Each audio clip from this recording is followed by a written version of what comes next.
Salut mes élèves, aujourd'hui je vais continuer l'explication de la série des cours qui concerne la première année du cycle secondaire collégial matière informatique. Pour cela, aujourd'hui on va voir la deuxième séquence qui a pour titre le système d'exploitation نظام التشغيل, et en prenant l'exemple de Windows comme étant système d'exploitation. نظرا للعديد من الرسائل والتعليقات اللي توصلت بها من التلاميذ اللي عندهم العديد من المشاكل في اللغة الفرنسية، غادي نحاول في هاد الفيديو باش ندير الشرح في نفس الوقت en français et en arabe, donc بالفرنسية والعربية. Voilà. On commence. L'introduction. C'est quoi un système d'exploitation? Alors, c'est un programme qui permet la gestion de matériel et le fonctionnement des différents programmes installés sur l'ordinateur. نظام التشغيل ou bien le système d'exploitation, c'est dans lequel on va installer nos applications et nos logiciels, et sans avoir un système d'exploitation dans notre machine, que ce soit ordinateur ou bien smartphone, cette machine ne peut pas fonctionner. إذن من دون هذا السيستم d'exploitation ou bien نظام التشغيل لا يمكن تشغيل الهواتف الذكية أو الحواسيب. هنا يتجلى الدور الأساسي لتثبيت ou bien l'installation d'un système d'exploitation نظام التشغيل. Je passe directement à l'environnement graphique. C'est ce qui est très important dans ce cours. Alors, on doit savoir la signification du bureau. Un bureau, c'est l'espace qui occupe presque tout l'écran quand vous avez lancé Windows, que ce soit XP, Windows 7, Windows 10, etc. et qui contient un ensemble d'icônes associées au programme installé dans la machine. Ces éléments, ou bien les éléments par défaut du bureau, et les suivants. On aura le poste de travail, mes documents, et ainsi que la corvée. Bref, en général, dans un bureau, dans la réalité, on trouve un dossier ou bien de multiples de dossiers. De même, pour le système d'exploitation Windows, on a un bureau Windows et un ensemble de dossiers.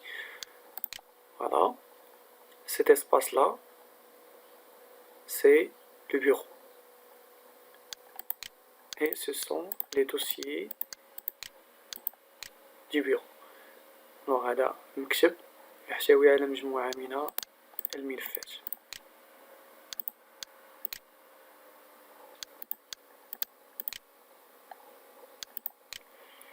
Le deuxième élément dans l'environnement graphique, c'est les fenêtres. Une fenêtre est une zone rectangulaire qui apparaît à l'écran pour afficher le contenu d'un dossier par exemple, ou même un logiciel. C'est quoi une fenêtre? Voilà, c'est l'exemple d'une fenêtre. Déjà, la nomination de Windows. Windows, c'est un mot en anglais, bien sûr. Et si on le traduit en français, ça va donner les fenêtres. En arabe, النوافذ. Alors, غادي نقدروا نعتبروها بلي هذه c'est une fenêtre نافذة. Lorsqu'on va ouvrir un dossier ou bien un logiciel, ça va donner une fenêtre comme celle-là. Exemple, je vais ouvrir ce dossier, deux clics ou bien double clic. C'est un dossier sous forme d'une fenêtre. Dans cette fenêtre, il y a 3 boutons. La première, c'est pour réduire la fenêtre. La deuxième, c'est pour agrandir la fenêtre. Et la troisième, c'est pour fermer cette fenêtre.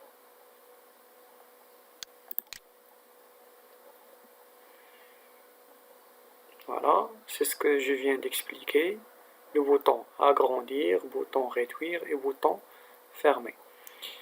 Les autres, ce sont la barre de défilement, la barre d'adresse, la barre des boutons standards, barre des menus, la barre du titre et le volet des tâches.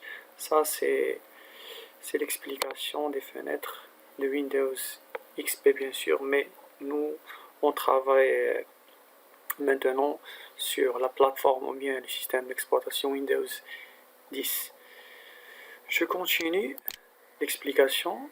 Troisième élément dans l'environnement graphique de Windows, c'est la barre des tâches.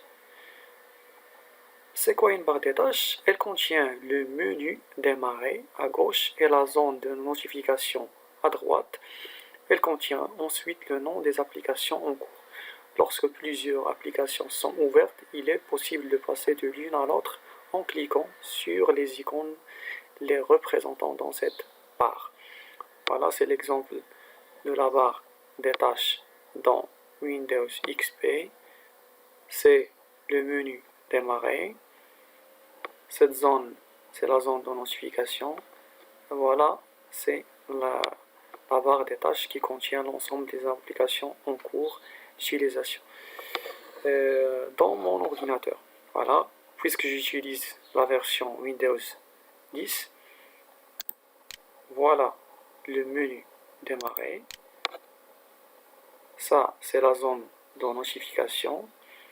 Ici, on trouve la barre des tâches qui contient l'ensemble d'applications dont je suis en train d'utiliser. Je passe. Quatrième élément, le menu démarrer. On va expliquer maintenant ce que signifie démarrer. Alors, elle est accessible en cliquant sur le bouton situé en bas à gauche de l'écran. Ah, voilà. Il permet de lancer des logiciels, d'accéder à ses données personnelles, de configurer l'ordinateur, de faire une recherche sur l'ordinateur pour retrouver ses documents et qui permet également de mettre en veille, redémarrer ou éteindre l'ordinateur. Voilà. Bref, ce menu démarrer contient l'ensemble de logiciels installés dans mon ordinateur. Aussi, je peux entrer dans le paramètre pour accéder à mes données personnelles et changer le mot de passe de ma session comme exemple, ainsi que je peux ici arrêter ou bien redémarrer ou bien mettre en veille l'ordinateur. Voilà, c'est la plateforme ou bien c'est le graphique du menu démarrer dans Windows XP ou bien ça c'est la version Windows Vista. Moi j'ai déjà expliqué le menu démarrer dans Windows 10 puisque c'est le plus utilisé maintenant avec le Windows 7. Et voilà, fin du chapitre. Je vous retrouve dans la prochaine vidéo pour expliquer le traitement de texte en utilisant le logiciel Microsoft Word. À très bientôt.